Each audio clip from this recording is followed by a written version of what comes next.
Baron Wrangel, first governor of Russian America. Baron Ferdinand Petrovich Wrangel was the first governor of Russian America during the years 1829 to 1835, and later became the chief operating officer of the Russian America Company for a period of 9 years, 1840-1849. Wrangel was quite a dynamic individual who was a naval officer for Russia.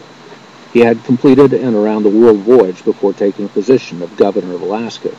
His journeys led him upon Arctic missions of exploration. Islands such as the large Wrangel Island that Stephenson spent some time on in the Russian Arctic and that smaller island of southeast Alaska were named for him. Wrangel's name was transliterated occasionally as Wrangel because of the pronunciation phonetically. That has an interesting resemblance to Varangian, a name for the Viking political leaders of Kiev. Wrangel was a Baltic German born in the city of Pskov in 1796. He lived nearly 100 years and made 2 round-the-world voyages mapping the Northeast Passage on the Vasily Golovnin expedition before leading his own aboard the ship Kropotki. Baron Pyotr Nikolaevich Wrangel should not be confused with our Baron F.P. Wrangell. Baron P.N. Wrangel was a later descendant of the Baltic Wrangel family. He was the commanding general of the White Army during the Russian Civil War in opposition to the Red Army of Bolsheviks. P.N. Wrangel was known as the Black Baron. Mikhail Novodikov was the first Russian fur trader to reach Alaska on the island of Attu in 1745. Shelikov established the first permanent Russian settlement at Kodiak.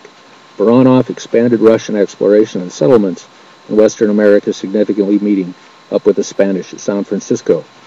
Baranov married an Alaska native during exploration of the latter named Prince Willie Sound that might more rightly be named Isaac Asimov Sound.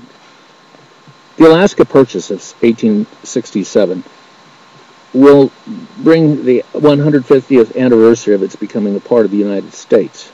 It is somewhat ironic that one of the leaders of the U.S. House of Congress is a descendant of a former slave from Virginia owned by the ancestors of the senior Democratic member of the U.S. Senate, Robert Byrd.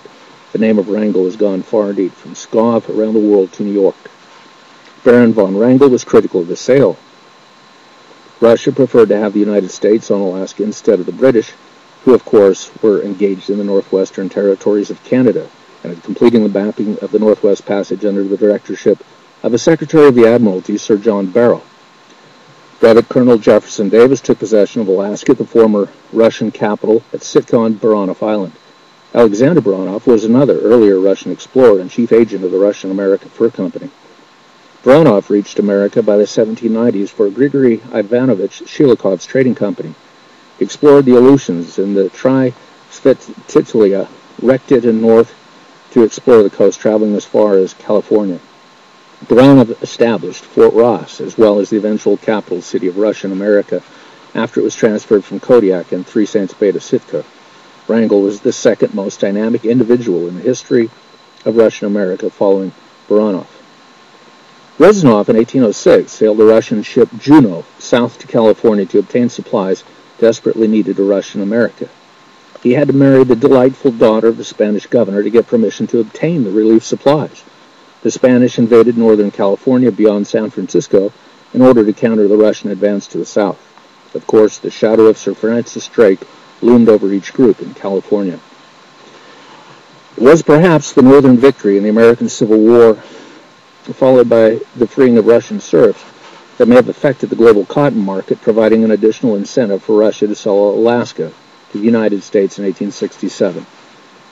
Baron von Wrangel was a member of the Russian Academy of Sciences as well as Minister of the Navy for a time.